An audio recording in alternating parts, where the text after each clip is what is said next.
Bonjour à toutes et à tous et bon réveil matinal, bienvenue sur Info Hebdo, ce rendez-vous média qui décrypte l'actualité sociopolitique de la semaine sur ESAE TV. Cette semaine, les débats ont été houleux, j'allais dire même autour des condamnations qui ont été effectuées au niveau de la Cour de répression des infractions économiques et du terrorisme, notamment dans le procès du professeur Joël Frédéric Aivor et celui de Rikia Madougou.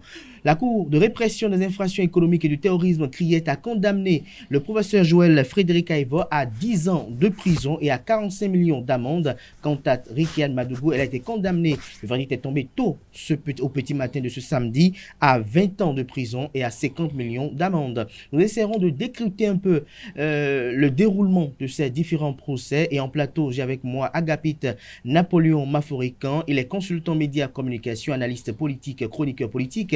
Il est le directeur de E-Télé. Il sera face à Joseph Perzo Anago, directeur de publication du quotidien La Dépêche. Avant de les retrouver, chers amis internautes, je vous invite à suivre l'instant pub sur ESAE TV.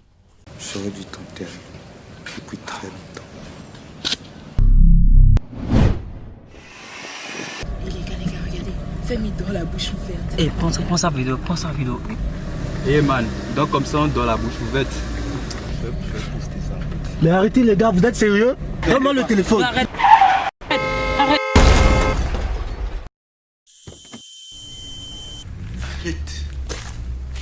Arrête. C'est faux.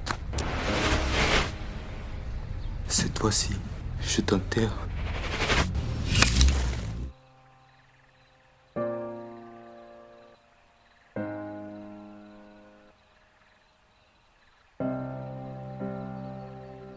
Ceci est un message du Centre national de sécurité routière et de Handicap International Humanité et Inclusion avec le soutien de la Direction générale de la coopération belge au développement.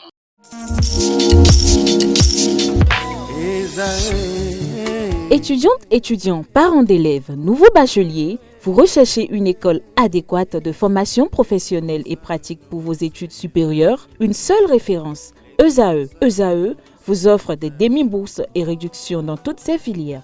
Waouh!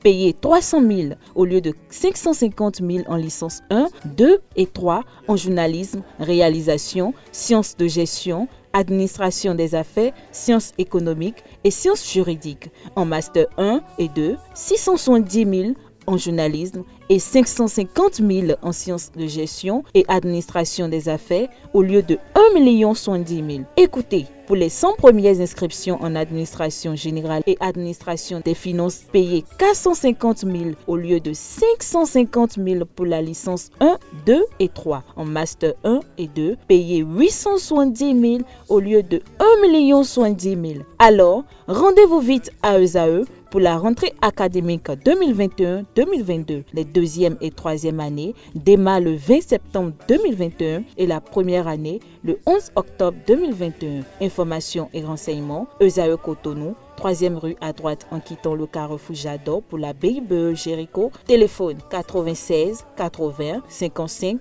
11 ou 98 98 14 00 ou encore 90 93 65 21. ESAE, l'excellence à un an.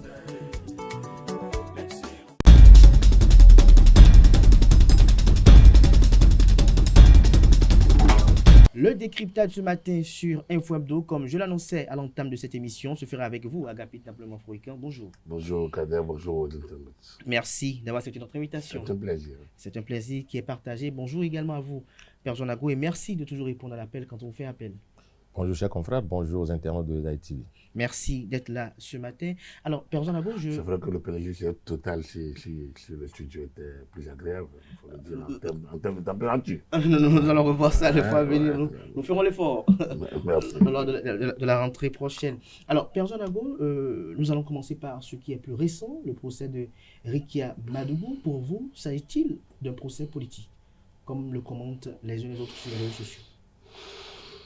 Bon ben, il y a qu'il faut observer quelque chose de constant sous les tropiques. Je désigne les tropiques comme étant l'environnement ou le contexte dans lequel nous vivons, ici, surtout en Afrique, que lorsqu'on compare ce qui se passe sous les tropiques, essentiellement, à ce qui se passerait ailleurs, pour ne citer que certaines démocraties avérées, on se rend compte évidemment que la politique utilise souvent la justice, n'est-ce pas, pour se renforcer et étendre son hégémonie. Ce à quoi nous sommes en train d'assister, et cela va sans dire que ce procès est politique. Il n'y a rien à dire là-dessus. On l'a observé, c'est-à-dire cela ne nous est pas tombé dessus comme ça. Depuis quelques années, on a observé déjà cela. Ça a commencé par s'installer, se développer. On a vu des candidats potentiels qui ont été éliminés. Et on a vu des partis politiques qui ont été éliminés. Et ça, c'est la politique. On utilise la justice pour asseoir son hégémonie politique. Et donc, c'est ce qui vient de se produire. Et c'est la consécration, n'est-ce pas, de ce que nous avions toujours dénoncé. Et donc, c'est vrai, ce qui est encore curieux, on s'attendait pratiquement à ce genre de verdict. C'est ce qui est extraordinaire. Vous attendez à ce genre de verdict selon vous? Tout à fait. Tout à fait. Alors, d'entrée de jeu, Agapit Naboloma-Forika, avant de rentrer dans véritablement les appréciations des débats qui ont été effectués là-bas hier, dites-nous, est-ce que vous partagez l'avis de Père Zonago qui estime que c'est un procès politique et que, pour la plupart du temps, le politique instrumentalise le judiciaire en vue d'étendre son hégémonie? En fait, c'est le refrain de tout le temps. Vous savez, lorsque le procès oppose, lorsque devant la cour, il y a puissance physique, c'est-à-dire des personnalités connues, rangées dans un camp, dans un autre, qu'elles soient personnalités politiques, personnalités économiques, personnalités religieuses, on trouve toujours un qualificatif à la justice. Lorsque c'est le quidam, c'est le petit peuple, c'est le bas peuple, on trouve que c'est la justice. C'est un peu cela. J'ai regardé un peu, quand on me dit sur les tropiques, j'ai regardé un peu tout ce qui est tout récent, le procès Sarkozy, et où la justice, où la peine a été même supérieure aux réquisitions. Mais qu'est-ce que les gens n'ont pas raconté? Qu'est-ce qu'on ne dit pas? On a l'impression que c'est une revanche des magistrats contre le président qui les aurait brimés. On a trouvé que c'est la main de François Hollande. On a trouvé que c'est la justice, c'est pas sur les tropiques. C'est la justice de l'autre côté des Pyrénées, de l'autre côté de la métropole. Alors donc, l'organisation de la justice au Bénin n'est pas différente de celle en Europe, de celle dans les grandes démocraties. Il y a les cours, il y a les tribunaux ordinaires, il y a les cours spéciales. Il y en a toujours, à des moments donnés. Donc, pour moi, la justice est une organisation qui fonctionne selon ses règles. Elle est loin d'être parfaite. Loin d'être parfaite. Et surtout dans l'environnement politique, lorsque c'est des personnalités politiques qui sont en cours, c'est normal qu'il y ait de ce type de suspicion. Alors, donc, moi, je ne crois pas à une justice particulière. Je crois à l'institution justice, en me disant que c'est les hommes qui la prononcent, c'est les hommes qui l'animent, et ils peuvent être aussi bien autant subjectifs qu'objectifs que c'est l'œuvre, ont une conviction. On avance. On avance. Alors, Père Zonago, lorsque vous avez eu vent des différents débats qui ont été effectués hier à la barre, dont nous avons eu vent également sur les réseaux sociaux, on parle de projet d'assassinat contre l'ancien maire de la ville de Parakou, Charles Tokor, et également l'autre ancien maire de la ville de Parakou, Rachid Gademansi. Vous avez suivi un peu les différents débats de part et d'autre, les commentaires qui ont été effectués, tant par les présumés auteurs et également la défense. Est-ce que vous pensez qu'on peut encore dire qu'il s'agissait véritablement d'un procès politique au regard des déclarations qui ont été effectuées là-bas? Non, mais je suis convaincu d'une chose, chers confrères, vous avez aussi suivi bien comme moi le déroulé de ce procès ou de ces procès. Et donc, à moins de faire preuve de commodité de langage, vous allez dire le contraire. Et il est évident que ce n'est que le reflet, n'est-ce pas, des manigances politiques qui se révèlent ainsi au grand jour. Bon, mais comme nous sommes entrés dans un Bénin où plus rien ne doit étonner, on est juste surpris. On ne doit plus être étonné que ce genre de choses nous arrivent. Vous voyez, depuis 2017, on a observé que dans ce pays, il se passe des choses extraordinaires. Extraordinaires en ce sens que lorsque le chef de l'État même en personne, au cours d'un débat télévisé avec des chaînes internationales, condamne déjà a priori Rekia Madougou, je cite, puisque les éléments d'archives existent. Oui, le chef de l'État l'a condamné en quel terme selon vous? Lorsque le journaliste les deux chaînes en duo, Radio France Internationale et plus France 24, si je peux m'abuser, le journaliste interpelle le chef de l'État pour lui dire, et le cas de Rekia Madougou, le chef de l'État qui, on le voit maintenant, s'excite et dit, ah mais non, elle est partisane de ci, elle est venue avec des valisettes d'argent, c'est le chef de l'État qui le dit. il ne s'est pas entouré de quelques précautions que ce soit. Et mieux, elle a ourdi un coup pour déstabiliser le pays. Le chef de l'État a planté le décor. Et on a retrouvé tout ça, presque mot par mot, dans la région du ministère public. Et donc, mon cher confrère, elle a été déjà condamnée, y compris même à Yvon. Donc, lorsque le chef de l'État, qui devrait se mettre au-dessus d'armée, les condamne, le chef d'État a quand même parfois des informations à sa disposition. Évidemment, pour ce que je sais, lorsque le chef de l'État est le chef suprême des armées, il peut prendre son pistolet et commencer par tirer à vue. Lorsque le chef de l'État est le premier magistrat de la République, il peut prononcer des verdicts. Je vous en prie. Non, je vous en prie. Lorsque de façon symbolique, le chef de l'État est perçu comme étant le premier magistrat, parce que c'est symbolique en réalité, il ne doit plus revenir, n'est-ce pas, de condamner avant tire-toi. Et donc, c'est ce que moi j'ai constaté. Et donc, moi j'ai déjà lu ce verdict depuis l'intervention du chef d'État. Je me suis dit, voilà où on en est. Voilà le Bénin de la rupture. Et ce n'est pas bon. Et il ne sert à rien de dire c'est la justice, la justice. Lorsque la justice réagit après ça, l'instrumentalisation n'est plus loin. Et donc, on n'est pas surpris, on est juste étonné. On se dit, mais attends, mais c'est quoi, qu'est-ce qui nous arrive? Donc c'est aussi simple que cela. Alors, Agapit Namlofrika, à en croire les propos de Perdonago, il donne l'impression, ou il affirme que le chef d'État a condamné déjà Ariké Madougou avant la Cour de répression des infractions économiques et du terrorisme. Et pour illustration, il rappelle les propos tenus par le chef de l'État lors de son interview avec Radio France Inter et France 24. Est-ce que, selon vous, les propos tenus par le chef de l'État frisaient une condamnation? Non, nous allons rester à la justice. Le chef d'État n'est pas au cœur de ce système. Et surtout évacuer le volet du chef suprême des armées. On ne parle pas dans l'armée, on est dans la justice. Et dans la justice, le chef d'État est un justiciable, ça c'est le premier. Mais il est le président de la République. Et je suis content que mon vis-à-vis me dise ces propos sont revenus dans les réquisitions du ministère public. Mais justement, le ministère public, il relève donc du gouvernement. Le parquet relève du gouvernement. C'est-à-dire que le procureur est l'œil de la société publique, est l'œil de la société, est l'avocat de la société. Et dont le ministère de la Justice est garant dans la politique gouvernementale de la justice. Le gouvernement n'est pas société. Non, je vous ai dit, c'est comme ça l'organisation de la justice. Le gouvernement n'est pas société. Le parquet est le regard, est l'avocat de la société. Le parquet est l'avocat de la société. Et donc, le parquet reçoit les instructions du ministre de la Justice. Il ne doit pas recevoir des instructions de non-poursuite. Mais il peut recevoir toute autre instruction du ministre de la Justice. C'est comme ça en France, c'est comme ça dans les grandes démocraties de type francophone. Donc, toutes les instructions, je vous ai dit qu'il ne peut pas recevoir des instructions de non-poursuite. Mais le parquet ne condamne pas, c'est ça que je veux vous dire. Donc, du coup, c'est pour ça qu'il faut comprendre l'organisation de la justice. Elle est en 2 ou 3 parties pour faire plus court. La poursuite est enclenchée par le ministère public.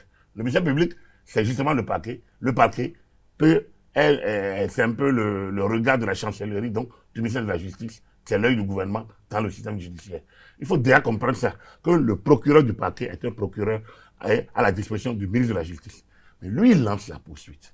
Mais avant qu'on ne détienne quelqu'un, on va devant le juge de la liberté de la détention, qui lui est un juge autonome, libre. Alors, s'il n'utilise pas sa liberté, c'est son problème. Ça, je pense qu'on dit vous êtes libre. Vous êtes libre d'être ici ce matin. Quand vous êtes libre, vous n'êtes pas venu ici. On ne peut pas le déplacer parce qu'il n'a pas dit. On ne peut pas, dans son office. Alors, on a vu un juge, un juge qui a quitté pour dire, bon, un juge, tout à l'heure, vous l'avez parlé, laisse-moi. On a vu un juge qui a quitté pour dire, bon, je ne suis pas libre. Mais tu n'es pas libre, mais pourquoi tu as prononcé? Mais on t'a mis le pistolet derrière. Le juge est libre, en tant que de la liberté de la détention, de décider du sort. Donc, pour déjà même être mis sous mandat de dépôt, l'avis du juge de la liberté de la détention, JDL, juge de la détention de la liberté, est requis. Voilà. Donc, c'est pour vous. Non, il faut comprendre l'organisation. Alors, quand on dit que le parquet a repris, c'est logique, puisque le ministère de la Justice, le chef de l'État qui a des informations, le gouvernement qui a des informations, on renvoie au ministre de la Justice et autres, qui transmet au parquet, au fait, et donc le parquet sait ce qu'il doit faire. Mais quand le parquet a commencé, on va au JDL, qui analyse, qui demande, qui voit si on peut mettre sous détention ou sous convocation. Si c'est mettre sous dépôt, là, maintenant, l'affaire est instruite convenablement. Et si ça doit aller en procès, ça va en procès. Si on doit libérer en temps la personne, on le libère, on le met sur convocation. Si on doit... Donc, il y a une procédure de la justice. Dans le cas de procès, donc, moi, je ne rentre pas encore dans le fond. On dit que le chef d'État a parlé, c'est logique que le chef d'État, ayant des informations, parle. Mais le chef d'État n'est pas le juge. Et le parquet n'est pas le juge. Donc, j'ai dit 3 parties. Il y a le parquet, il y a le juge de siège, qui est le juge de la détention et de la liberté. Il y a le juge le juge, le président de la Cour. Donc, c'est en son intime conviction qu'il prend sa décision. Alors, quand des cuidams sur les réseaux sociaux, ils sont tellement plus intelligents parce que eux, ils sont dans telle option de réflexion, ils peuvent juger les autres. Mais les autres n'ont pas, ceux qui ont qualité, qui ont pris serment pour juger, n'ont pas le droit de juger. Eux, ils sont partis pris. Mais des individus qui n'en ont même pas le talent, qui n'ont aucun contenu, qui n'ont aucune qualification, qui ne connaissent même pas l'organisation, vont dire qu'ils ne peuvent pas juger parce qu'ils ont la liberté des réseaux sociaux, ils ont tout. Voilà en fait l'organisation. Donc, nous a compris. Dans l'affaire Sarkozy, j'ai dit que le juge n'a même pas suivi. Le juge n'a même pas suivi. Le juge est allé plus loin, mais je finis, dans 30 secondes. Dans l'affaire Sarkozy, le juge est allé au-delà des réquisitions. Dans le cas d'espèce, le juge n'a pas suivi totalement les réquisitions. La preuve au niveau des amendes, ce n'est pas la même chose. Donc, le juge n'est pas le parquet. Le parquet requiert, les avocats défendent et le juge prend sa décision. Maintenant, si toute cette organisation est mauvaise, bon, trouvez-nous la meilleure. Mais pour le moment, c'est notre organisation. Et moi, je ne dis pas que cette organisation est susceptible est parfaite. Mais il fait que c'est ça que nous avons aujourd'hui. Et moi, je ne peux pas faire autrement que faire avec. Et prier pour ces gens-là qui disent la justice tous les jours. Et je sais s'ils n'ont pas la vie facile parce que même moi-même qui suis ici, je suis devant la justice et je ne suis pas toujours d'accord avec les options. Mais je dis, pas tous d'accord avec eux, mais je dis que c'est des hommes qui le font, on avance parce que c'est notre organisation. Mais je ne me permets pas, moi, d'émettre des propos parce que c'est ma soeur, c'est mon ami, c'est mon frère, c'est un parent, c'est un ami, un allié politique, c'est un confrère, c'est un machin. Je pense qu'il faut qu'on fasse l'effort de respecter les institutions. Et même si on n'est pas d'accord, de dire on n'est pas d'accord, mais de ne pas prononcer des jugements de valeur sur le travail que d'autres font par ailleurs. Le développement. Là, il va falloir que vous ayez un sablier là pour mesurer le temps d'intervention de chacun de nous. Parle autant aussi longtemps que tu veux. Vous voulez quand même réagir par rapport à cela. Mais on a comme l'impression dans vos propos qu'il y a une volonté politique de nuire à Réki Yamadougu. Selon vous, quel est alors le péché qu'elle aurait commis? Bon, on n'est pas dans une église ici pour qu'on parle de péché ni dans une mosquée. On est dans du concret. Et le concret se vit au jour le jour et s'observe. Donc, quel est l'impair alors? Vous savez, tous ces acteurs politiques ont fait une option, celle d'aller contre la forme de gouvernance du régime en place. C'est le plus gros crime des uns et des autres. Et vous savez, ils en payent une grosse part de tribut, dans la mesure où, quand vous en citez 10 au Bénin, qui se sont ouvertement prononcés contre la forme de gestion, c'est-à-dire la forme de gouvernance de ce régime, c'est en fait ça qui découle vers l'opposition.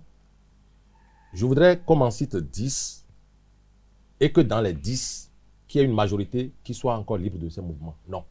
Pas du tout. Et donc, si on prend 10 grosses têtes qui ont pu se lever et dire... Donc, il n'y a plus j'ai encore la parole. Je l'avais dit ici tantôt. Quand il aura fini, je reprends. Vous voyez un peu. Non, ne nous avisons pas. Alors, c'est pour dire... Je peux y aller. Je peux y aller. Je ne suis pas un homme politique. Nous parlons de 10 acteurs politiques. Majeur. Alors, je suis très loin d'être un acteur politique, même si mes actions peuvent impacter sur une certaine vision politique. Alors, moi, je dis ceci. C'est ainsi le Bénin où, lorsque vous vous levez contre la gouvernance ou la forme de gouvernance du régime actuel, vous êtes déjà à moitié condamné. Vous allez un peu plus loin en disant, je ne suis pas d'accord, 5 ans, c'est 5 ans. Alors là, les portes de prison, de la prison s'ouvrent un peu pour vous. Continuez pas à dire que vous serez candidat et vous êtes sérieux. Mais alors là, on vous ouvre grandement les portes de la prison. Et donc, c'est ce qui s'est passé pour un certain Aïvo, c'est ce qui s'est passé, c'est ce qui est arrivé à une certaine Rekia Madougou et consort. Attention, parce qu'il ne faut pas oublier les autres. Donc, et consort. Vous savez, tout à l'heure, mon confrère et contradicteur, quoi qu'on dise, il reste un journaliste. Hein. Et donc, on a de vieux journalistes de 95 ans et tout le reste. Et donc, pour dire quoi? Il disait tantôt qu'on parle seulement des gros bonnets politiques. Il a laissé entendre une telle chose. Je dis non. Il y a cette jeune Okumasu qui croupit en prison à l'âge de 24 ans. Elle a été donc arrêtée simplement parce qu'elle a dit 5 ans, c'est 5 ans. Et elle a tergiversé. Et on ne dit pas ça ici, sous ce régime, parce que quand vous le dites avec autant de pugnacité, mal vous en prend. Mais lorsque, par exemple, vous le dites et que très tôt, je voudrais avoir la parole. Je voudrais avoir la parole. Je voudrais avoir la parole. Écoutez, ça veut dire qu'il réagit tout comme si je ne suis pas menacé. Je suis menacé. Ah bon? Oui, bien sûr, je suis menacé. Et donc, pour vous dire quoi? En fait, moi je dis, je suis un potentiel prisonnier. Je suis un potentiel prisonnier. Moi, Joseph Ouédraogo, je suis un potentiel prisonnier parce que ce que je dis ne plaît pas au pouvoir en place. Et je dis, je m'en tamponne le coquillage. Je le dirai jusqu'à ce qu'on me trouve une issue et qu'on m'envoie en prison. Parce qu'en réalité, il le faut. Les fous du roi, les vrais fous du roi, ce sont ceux qui peuvent dire en face du roi, Majesté, vous êtes mal habillé. Majesté, vous êtes mal chaussé. Mais lorsqu'on le dit ici sous la rupture, mal vous en prendra. Et donc, je fais ce job parce que je me dis, à tout moment, on peut m'embastiller. Alors, donc, à la barre d'hier... Arrachez-moi la parole. Non, je reste toujours avec vous, Père Zouanago, quand même. Alors, à la barre hier, il y a eu des déclarations qui ont été effectuées. Est-ce que pour vous, ce qui a été évoqué ne vous paraît pas réel? Est-ce que vous pensez que le pouvoir aurait payé les co-accusés pour faire de telles révélations? Chers confrères... Parce que c'est ce qui se dit dans l'opinion, sur la toile sur laquelle on y met. Chers confrères, je ne voudrais pas me nourrir de balivernes ni de racontars. Cependant, si vous me marchez bien la tâche, je ne serai que fort aise pour l'accepter. Et donc, c'est dire donc que tout laisse entrevoir une sorte un montage et un certain nombre Et puis, c'est cousu avec du fil blanc. C'est pas bon. Lorsque vous voulez coudre ce genre de mensonge ou de montage ou faites-le avec du fil noir, parce que c'est noir ce que vous cousez. Et bien, il faut le faire avec du fil noir pour qu'il y ait une harmonie. Mais c'est cousu avec du fil blanc et ça sort. Vous voyez, je ne voudrais pas revenir dans le détail des échanges qu'on a suivis. Il y a eu un petit passage qui m'a amusé. L'accusé, la condamnée, Rekia Madougou, lorsqu'elle a pris la parole, a laissé entendre qu'un certain député ou deux même étaient dans ces loges à Lomé et lui ont pris des numéraires à hauteur de 70 millions. Il y a eu aussi... Et qu'elle aurait besoin d'un d'entre eux vivant encore pour récupérer ses sous. Et puis vous voyez comment c'est passé sous silence? Oui, ça devrait passer sous silence. Et puis, vous savez, avant qu'elle ne... Je crois que un peu avant qu'elle ne soit emprisonnée, ou même quand elle était encore... elle jouissait encore de sa liberté, elle disait, je détiens des informations, des échanges de mails ou de SMS qui prouvent que tel député proche du président Talon était à Lomé et m'ont dit que ça peut aller et tout le reste. Et on dit du mal du chef de l'État et tout. J'en ai les preuves et tout le reste. Mais lorsqu'elle a commencé par évoquer ces éléments de preuve, quel écho ça a eu? Ça n'aurait pas d'écho parce qu'en réalité, elle était déjà condamnée, je vous l'ai dit. Et tout à l'heure, lorsque j'apprends sur ce plateau ici, pour conclure, que le chef de l'État avait le droit et était dans son rôle de le faire, moi je voudrais simplement... De faire quoi? De dire... Ah oui. De condamner. Moi, j'appelle ça condamner. Enfin, selon vous, de condamner, oui. mais de relater les faits. Parce que les faits. Oui, c'est les faits. Alors que les faits devraient procéder de façon concurrente. C'est quoi un fait? Mes étudiants vous diront quoi? C'est quoi un fait? Un fait, c'est ce qui... Dans le journalisme, les faits sont sacrés. Dit-on. Les faits sont sacrés. Si je le mets... Agapit Napoléon Maforican. Vous connaissez les faits? Agapit Napoléon Maforican. Oui, si vous permettez. Alors, si vous permettez... Il se mit en justice. En la justice. Alors, croyez ce que vous croyez. Alors, mais là, vous pourrez lui donner la parole puisqu'il a fini par me l'arracher. Poursuivre. Alors, il a qu'à prendre le non, Agapit Napoléon Maforican dans le... Alors, tout à l'heure, a évoqué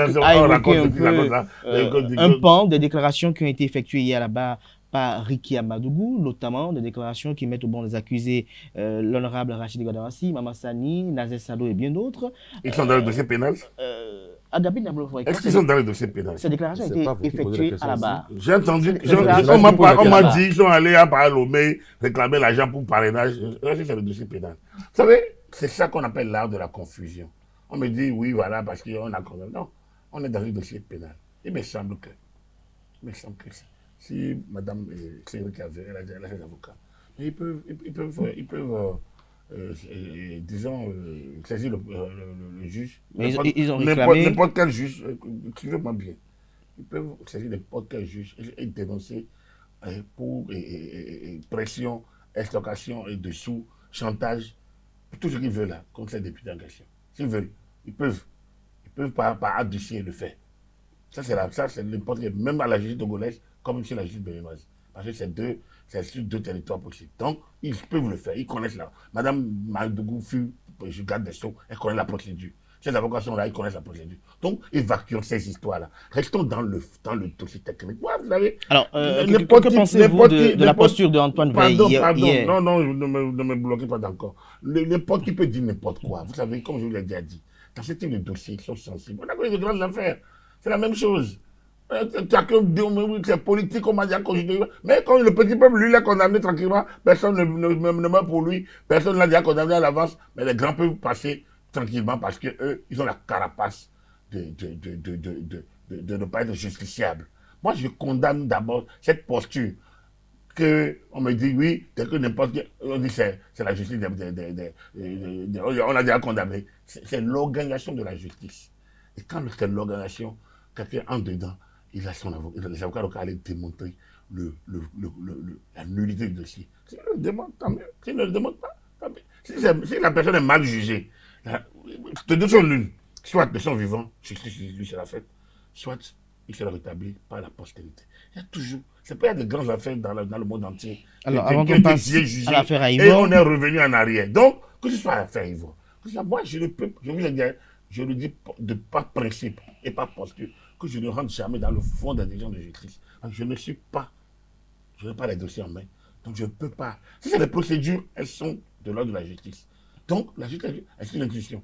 Je suis de ceux qui n'aiment pas, ayant été journaliste pendant un bon bout de temps, longtemps, président et organiser la profession. Je ne suis pas de ceux qui entrent dans la profession et qui viennent s'attaquer aux procédures, les journalistes sont corrompus, parce que j'estime que c'est la profession, elle est à l'interne, elle fait ce qu'elle peut faire. Donc, moi, par principe, je ne rentre pas dans l'organisation interne de la justice. J'estime que les partis... vous m'empêchez, tant que vous me coupez, vous m'empêchez de terminer. Tout à l'heure, j'ai dit, tant que tu me bloques, je vais continuer. Laisse-moi terminer dans les 30 secondes. Voilà. Laisse-moi finir. Donc, je dis, et là, tu me fais pas j'irai au bout. On m'a dit qu'il y a un activiste qui est en prison parce qu'elle a dit 55 ans. Tous ceux qui ont dit ça, personne lui dit 55 ans, il se promène. À sa soit lui dit 55 ans, il se promène. Il a même dit, nous on va déposer la liste, on n'a pas besoin de parrainage. Et pourtant, il se promène, il va sur le plateau. Alassane Tigri a dit 55 ans, il se promène. Bori Yahi lui-même a dit 55 ans, il se promène. Eric Moundete a dit 55 ans, il se promène. Kérékou, Moïse a dit 55 ans, il se promène. Vous voulez que je continue? Alors, donc, on me dit, il faut citer 10. On peut citer plus de 10. Donc, c'est dit qu'ils sont nombreux qui ont dit ce dont nous parlons. Ce dont nous parlons. Tu peux gesticuler le temps que tu veux. Ce dont nous parlons. Tu as dit que c'était 10, on a cité des noms, des gens qui vivent encore. 10 politiques majeurs. Ils sont déjà décampés. C'est ce que j'ai dit. Adoption mineure. J'ai 10 ici. Oui, c'est quoi? Quel est l'indicateur de la cette fille au Koumassou. Elle est majeure, elle est politique majeure. Elle n'est pas un politique majeur. Écoutez. Vous l'avez dit. Elle a dit 30 secondes depuis. Tu as pris. Dans les 30 élastiques. Vous n'avez pas encore répondu à la question. Je ne parle pas de la fille au Koumassou parce que je ne la connais pas et je ne sais pas ce qu'il lui a reproché. Donc, je respecte toute la procédure autour d'elle et tout ce qui gère son dossier. Donc, je ne veux pas rentrer dans ce que je ne sais pas. Je vous l'ai dit, c'était 10 politiciens majeurs. Alors, pas ma question, pas la posture d'Antoine Veil. Pas la posture d'Antoine Veil.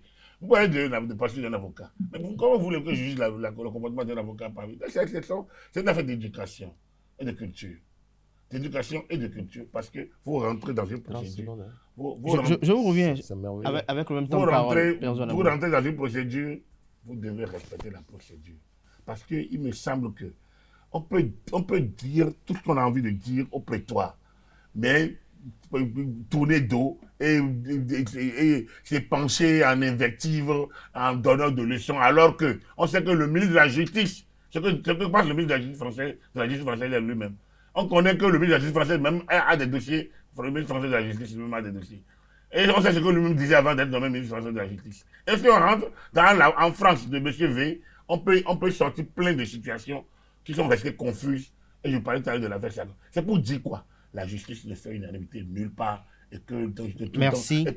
Et donc, pas principe. Quand vous rentrez dedans, faites jouer votre partition et laissez le reste. Je pense qu'il s'est trompé d'époque et surtout de lieu. Perso Nago, je suis la même question. Oui, vous savez, ce qui est formidable, bon, bien que cela me désole, ça me fait beaucoup sourire, c'est le colon français dont on vient de parler ici, sur ce plateau. J'emprunte juste ce terme. Lorsque le colon français, par exemple, se lève un matin et s'oppose à une demande d'extradition du Bénin sur la personne d'un compatriote à moi. Là, il est dans sa procédure. Je voudrais pouvoir parler. Non, tu as coupé ma voix. Il est dans un office. Il ne faut pas qu'on mélange. On parle de quoi? Tu as demandé qu'est-ce qu'on pense de son comportement ici. Non, il vous répondait comme vous lui avez répondu également en citant j'ai parlé de maître V. 10 opposants. S'il ne répond pas, 10 opposants qui sont encore libres. Il faut qu'il réponde à la question. Déjà la police, le débat. Oui, bien sûr. Oui. Mais regardez votre débat. Oui, le débat est recadré. Alors, personne qui anime ici le débat? Regardez votre débat. Je voudrais dire ceci. Oui, regardez votre débat. Avec ce que j'ai d'expérience, je dis, mon cher confrère Kader, animez ce débat. Et c'est vous qui posez la question ici. Je ne vous en poserai pas. Je ne vous en poserai pas. Je ne vous en poserai pas. Et ce que vous avez sur ce plateau, alors, veuillez poursuivre votre argumentaire. Merci. Allez. Vous pourrez dire à mon contradicteur qui a peur que je parle. Il a peur que je parle. Il a peur que je parle. Donnez 50 minutes. Il dit que vous avez peur qu'il parle. Je me tais, je l'écoute. Ce serait formidable. Allez-y. Vous allez voir tout à l'heure, la bougeotte va revenir. Et donc, je dis, et lorsque ça devient colon français lorsque ça vient vous dire, ça ne se fait pas comme ça.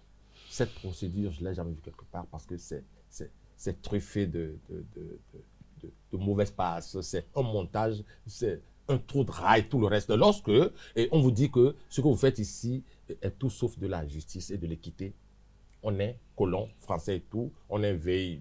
On ne devrait pas venir dire ça au Bénin.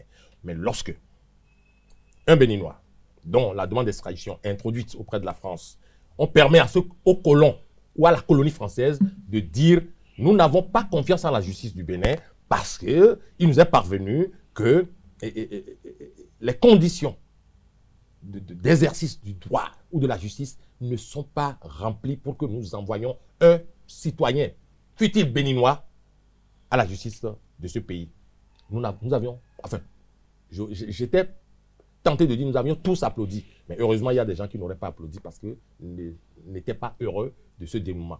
Donc ce citoyen béninois qui a été donc retenu en France pour ne pas subir les affres de cette justice qui était soupçonnée de ne pas être éthique et régulière à l'époque, ce citoyen est parti juste à la prise du pouvoir dans son pays, dire tout le bien qu'il pense de cette démocratie française, tout le bien qu'il parle de cette justice française, et a dit, je voudrais que ce soit le cas chez moi aussi. Les gens qui existent. Je ne raconte pas des histoires d'hommes debout. Et donc, vous voyez déjà la disparité. C'est cela le problème. Et nous autres qui jouons les africanistes jusqu'aux chevilles, nous avons tendance, lorsque ça nous arrange, de dire que c'est bon. Quand ça nous dérange, on dit que c'est mauvais. Le colon nous impose ses règles. Le temps qui nous était parti. La justice est universelle. Serré. Alors nous allons parler également de ce procès du procès Joël Aïvo. Alors que pensez-vous de son verdict à lui? Ce n'est pas son verdict. Le verdict de la justice. Non, mais écoutez, vous allez me dire si je suis un devin. Non, je ne suis pas un devin. Mais lorsque vous êtes analyste et vous observez ce qui se passe depuis 2017, pour faire un peu court, et vous vous rendrez compte que vous prévoyez même à la limite ce qui va se produire. Vous prévoyez. Ce n'est pas un crime d'analyser, de prévoir. Et ça tombe pile poil. Et je ne me faisais aucune illusion par rapport au professeur Joël Aïvo. et consorts, bien entendu. Mais pour ce qui le concerne principalement, je me dis, mais il a osé affronter le chef de l'État en disant, même, je voudrais un débat de contradiction, je voudrais l'affronter dans les urnes, je voudrais la... Mais ça ne se dit pas sous la rupture. Et là, c'est un crime majeur. Et donc, il a commis ce crime, il en paye les prix. Cela va sans dire, sans condamnation, reflète bien ceux auxquels on s'attendait. Du Bénin, bien entendu, de la justice du Bénin aujourd'hui. Ailleurs, sous d'autres cieux, on se dirait, non, mais lorsqu'il ira devant la justice, il va s'en sortir. On l'aurait dit ailleurs. Mais ici, plus rien ne m'étonne, moi. Et je vous le dis. Et donc, moi et d'autres, nous sommes de potentiels prisonniers, des prisonniers ambulants. Joël Aïvo, je voudrais qu'on m'apporte, qu'on nous apporte, parce que je ne suis pas le seul qui voudrait comprendre les preuves de sa culpabilité. Vraiment, avec tout ce qui s'est raconté lors de son procès, ça gêne quelque part. Moi, je dis, je suis déjà habitué à ces choses depuis 2017, mais je dis ça gêne parce que à l'international, on me dira, on n'en a rien à foutre, peut-être. Mais nous utilisons l'international quand ça nous arrange. Nous quérons l'international quand ça nous arrange, mais quand ça ne nous arrange pas, on dit que l'international n'a rien à foutre avec. Mais il y a des yeux extérieurs qui regardent le Bénin, qui regardent le Bénin justice, qui regardent la maison de la justice au Bénin. C'est pas beau quand ça se passe ainsi. Moi, je constate que Aïvo a eu ce qu'il méritait, à savoir que, qu'est-ce qu'il méritait? Il méritait cette sentence pour avoir osé affronter ce qu'on n'affronte pas. Alors, rapidement, Fréquent, nous passons vous l'avez au moins regardé. J'accorde 50 minutes à mon contradicteur. Joël Frédéric Aïvo, selon votre vis-à-vis, il n'est pas convaincu, au regard des débats qui ont été effectués là-bas, de la culpabilité de Joël Aïvo. Vous, quelle est votre opinion sur ce procès-là? Je reviens sur Maître V pour dire que oui, il a dû dire que la justice béninoise n'était pas crédible. Mais est-ce qu'on l'a obligé à être avocat? À moins qu'il n'a été mu que par des velléités purement pécuniaires. Parce que si je sais qu'il n'y a pas de justice dans le pays, je ne sais pas pourquoi je serais avocat de quelqu'un dans le même pays. Il y a une incongruité et il y a une incohérence dans le comportement. Donc, je prends déjà ça. La justice n'est pas crédible, d'accord, ok. C'est ça, il est libre de penser s'il pense. Mais pourquoi il est venu à la plaider? Alors pourquoi il s'est considéré parti avocat de Kabanugou alors qu'il sait bien que la justice n'est pas crédible? Comme je le dis toujours, l'Afrique ne peut pas juger les Français, mais les Français peuvent juger les Africains. Un peu de tout, ça c'est deux. Enfin, il y en a qui l'achètent volontiers, moi non, parce que j'estime que non. Les lois, partout, universellement, sont des lois des hommes, je le dis toujours, elles sont imparfaites, on peut les corriger dans le temps. Donc, pour le moment, le principe pour moi est tel que nous vivons notre temps, faisons ce que chacun doit faire. On m'a dit, je prends l'élément du fond des deux dossiers, un élément du fond. J'ai entendu Rékia Manougou, vous voulez parler des gens qui sont allés lui stocker des fonds. C'est pour le parrainage. Mais pourquoi ne pas s'adresser directement à la direction du parti l'UP par un courrier estampillé, clair, pour pouvoir les sortir comme preuve demain, pour dire, je veux rentrer en contact avec des vôtres, je veux du parrainage. Mettez le chef d'État a dit à Parakou que les démocrates... On est en politique. Vous pouvez me laisser? Oui, vous pouvez me laisser. Est-ce que vous me laissez? Oui, je vous laisse. Donc, on est en politique. Donc, Rékia doit pouvoir... Donc, voilà une démarche qui aurait pu laisser des traces et qui aurait obligé aujourd'hui les responsables de l'UP et les députés à parler. Alors qu'on a été habitué à la posture, le parrainage est illégal, on ne veut pas, c'est antidémocratique, on ne peut pas aller aux élections avec le parrainage. Alors, vous dites ça et vous négociez le parrainage. Il y a quand même une incohérence dans votre comportement. Il faut bien l'expliquer. Le procès Aïvo, qui dit, oui, telle personne s'occupe de mon intendant, et donne des questions de parrainage. Ça veut dire que lui également, il connaît le procès du droit public, il connaît la procédure, il connaît les règles, il connaît le contenu. Alors, s'il a décidé, il est libre. Il est libre, c'est chacun est libre. Il est libre de prendre une posture. Nelson Mandela a affronté le système de l'apartheid. L'apartheid était légal en Afrique du Sud au moment où ça existait. Nelson Mandela a affronté, a assumé et a pardonné ses geôliers. C'est une posture que chacun prend. Si le procès a préféré combattre le parrainage, il aurait pu aller jusqu'au bout et en assumer les conséquences. Mais j'ai entendu que telle personne s'occupe de mon parrainage. Ça veut dire quoi? Que en amont, On parle parrainage. En aval, on dit on va faire exploser le parrainage. On est en politique, il y a double langage. Alors donc, tant qu'il y a double langage, il y a porte ouverte alors à des situations du genre que devant la justice, vous avez du mal alors à être cohérent dans votre raisonnement et à convaincre le juge que ce qu'on vous reproche n'est pas. Parce que quand il y a un mouvement dessous, quelqu'un dit c'est pour ça, quelqu'un dit non, c'est pas pour ça, c'est pour ci. Il faut bien quelqu'un convaincre. Mais si vous avez eu déjà fait beaucoup de déclarations, laissé des traces d'ici ou là, moi je ne sais pas. Donc, c'est pour ça que mettons les faits côte à côte. Donc, moi je ne vais pas rentrer dans un procès particulier parce que les deux procès ont suffi de convaincre que dans le cadre de la présidentielle, ce n'est pas les mêmes choses d'accusation.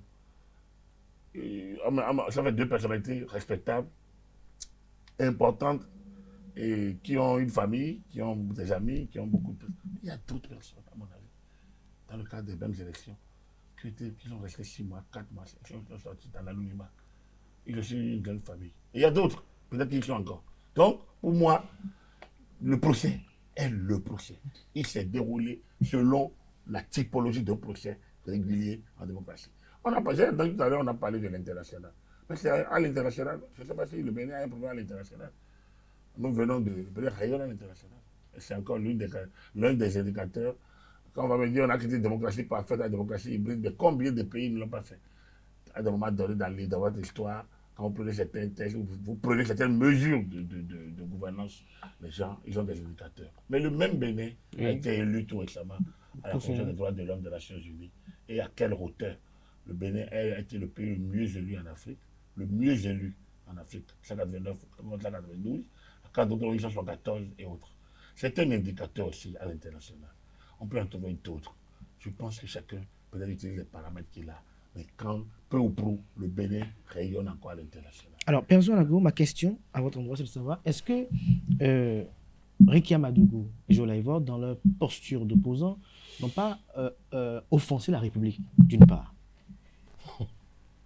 Bon, mais ce que j'aime quand je suis sur ce plateau, c'est souvent l'emprunt des thèmes fourre-tout qu'on rencontre sur les réseaux sociaux, que le Béninois lambda raconte. Bon, mais je vous l'accorde, chers confrères, pour dire que je savais depuis que, je ne voudrais pas citer de nom, depuis qu'un certain compatriote qui s'est jeté dans les bras du pouvoir et qui s'excelle en audio et en vidéo a eu à utiliser allez voir la République pour vous pardonner. Je sais que d'autres vont s'en saisir. Bon, mais cela ne m'étonne pas. Là, vous faites allusion à Bertin Korovi. Ah là, je ne sais pas trop.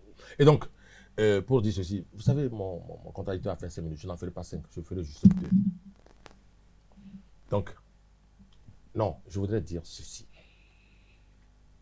Il est aberrant, n'est-ce pas, de constater que le Bénin qui se retrouve... Je n'ai pas dit que quelqu'un était aberrant, je dis qu'il est aberrant de constater que le Bénin s'est retrouvé à la Commission des droits de l'homme, aux côtés, bien entendu, de pays dont je ne voudrais pas citer les noms, sauf la Corée du Nord, bien entendu. Mais ça montre justement que... Non, c'est pour te dire que ce n'est pas parce qu'on est là qu'on est bon. Ah non. C'est parce que personne le dit qu'on est mauvais. Non, ce n'est pas parce qu'on est là qu'on est bon. Et donc, si on va se saisir de ça comme un trophée... Je vais plus loin, mieux élu. Oui, par exemple, mieux élu. Une main rentrée dans la gorge. Mieux élu. Oui, je gêne, je dérange. Mais quand je le dis ici sur ce plateau, autant je dérange mon confrère, lorsque dans la rue, je dérange plein de gens, rien que parce que je le dis, tu n'arrives pas à circuler. Tu n'arrives pas à circuler. Perdons, allez-y. Dans ta voiture, il y a plus d'assaut. Bon, mais je pense qu'il est temps qu'on mette fin à cette... Même l'air. On n'en est plus loin, non. Même l'air que tu respires. Non. L'air que tu respires. On va essayer. Non, je voudrais conclure. Je voudrais déjà conclure pour dire ceci. Et puis, j'ai l'air heureux, rayonnant, parce que ça me vient des tripes. C'est l'essentiel. Lorsque vous dites ce qui ne vous vient pas des tripes, quand on vous regarde, il n'y a pas de jugement de faciès, mais on sait que c'est pas vrai ce qu'il dit. Mais lorsqu'on me voit, on doit savoir que ce que je dis, ça me vient taquin. d'être. Donc je voudrais conclure cette émission pour dire. Non, c'est l'âme de Enfin, du moins, c'est les histoires du genre, Et- voilà, et- voilà. je voudrais conclure mon intervention. S'il me laisse juste conclure mon intervention, ce serait bien. Le deuxième animateur de l'émission, il peut. Pardon, tout à l'heure, vous étiez en train de faire allusion, puisqu'on va bien progresser, sûr. aux propos tenus par Bertin Korovic. Lui, comme d'autres compatriotes, estime que après ces verdicts au niveau de la Cour de répression des infractions économiques et du terrorisme, l'ultime alternative qui s'offre à ces deux acteurs politiques, c'est qu'ils puissent jouir d'une grâce présidentielle émanant du chef de l'État. Et vous avez oublié d'ajouter que ces esprits éclairés et illuminés ont aussi ajouté Ça, c'est vous qui commentez. qu'il faut que ces personnalités-là ou ces personnages aillent demander pardon. Vous avez oublié exprès d'en ajouter.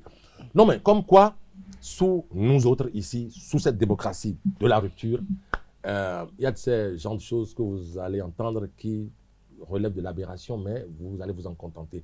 Et puisque j'ai compris ici tout à l'heure que nous avons une justice et un comportement, un processus à nous propre, je considère aussi que on peut demander donc à des justiciables qui sont dans cette posture d'aller demander pardon. Bon, c'est à la limite si il ne doit pas se mettre à genoux devant le Manitou pour dire libérez-nous. Et quand vous parlez d'amnistie ou quoi, vous avez parlé de quoi? Élargissement ou amnistie? Grâce présidentielle. Grâce présidentielle pendant qu'on y est. Bon, mais moi, je ne suis pas partisan de ce genre de choses et ça va démontrer à quel point tout ceci n'était que montage. C'est-à-dire affaiblir les gens. Je vous accorde la grâce présidentielle et puis il y a bien entendu des conditions.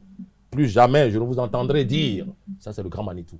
Je ne suis pas partisan de ce genre de choses. Je ne suis pas, je ne suis pas Madougou, je ne suis pas les autres. Mais moi, personnellement, je ne suis pas partisan de ce genre. C'est une façon de m'empêcher d'être qui je suis, de dire ce que je suis. Donc, je voudrais dire, pour conclure mon intervention, je voudrais dire, ça n'est pas la bonne formule. Si c'est pour en arriver à ça, à une supposée grâce présidentielle, je dis, ce n'est pas fin, c'est mal cousu et ce n'est pas une bonne chose. Rapidement, Napoléon Africain, sur la même question, est-ce que vous pensez que l'ultime recours, ou pas l'ultime alternative qui reste pour ces deux personnalités politiques, c'est de jouir de la grâce présidentielle? C'est d'interjeter appel ou de ne pas le faire. C'est ça la procédure, et ça, moi je maintiens ça. Après, je dis ceci. Vous savez, ouais, le problème de l'intellectuel béninois, c'est quoi? C'est l'usage alambiqué des mots, des formules, des phrases, et de se faire partie, de prendre pour ce qui n'est pas, de se donner des postures qui n'est pas. Et donc, en essayant de faire la morale à d'autres, mais on se prend dans le même piège. On dit, il faut s'agenouiller devant quelqu'un, il faut lui demander. Je dis, parmi les deux personnalités qui ont été jugées, l'une était garde des Sceaux, c'est les mêmes procédures qu'elle a utilisées. Elle les connaît, elle les a manipulées, quoi qu'il en soit, dans les conditions qui étaient la sienne. L'autre est professeur agrégé de droit public. Il m'a appris, il a été mon maître de mémoire. On se connaît très bien. Et donc, il connaît la règle du jeu en la matière. Il connaît la procédure. Alors, quand chacun choisit sa posture, et aujourd'hui, on utilise le petit peuple des réseaux sociaux, et parfois, on se donne des postures. On se met dans tous ces états. Ça, je pense que c'est le Bénin, quoi. Oh, on dit oui, que la Nations Unies, que si, que on devait, que c'est pas parce qu'on doit y être. Encore quelques minutes. On dit parce qu'on doit y être. Et je dis, on a été mieux élus. Alors, un individu, c'est là pour dire non, c'est pas là, c'est pas ceux qui ont tête carrée qui doivent être. Quel est l'indicateur? C'est ça l'un des indicateurs. Je dis, le Bénin, il y avait déjà cette procédure en cours et le Bénin était élu. Le Bénin a toujours. Merci. Le Bénin, vous n'avez pas compris personne, donc vous me laissez terminer. Oui. Le Bénin. Après avoir fait 5 minutes, j'ai fait 2 et il en veut encore. Le Bénin a toujours été à sa place à l'international. Il le sera. La justice béninoise n'est pas une organisation particulière de 2016 et 2017. J'ai entendu des choses ahurissantes. C'est facile quand on peut dire ces choses parce que on ne peut même pas vous interpeller, on ne peut même pas vous demander des comptes, on vous demande, on vous prend en partie. Vous savez, c'est cette irresponsabilité dont nous faisons preuve, dont l'intellectuel béninois fait preuve parfois. C'est ça qui est le drame de ce que nous vivons.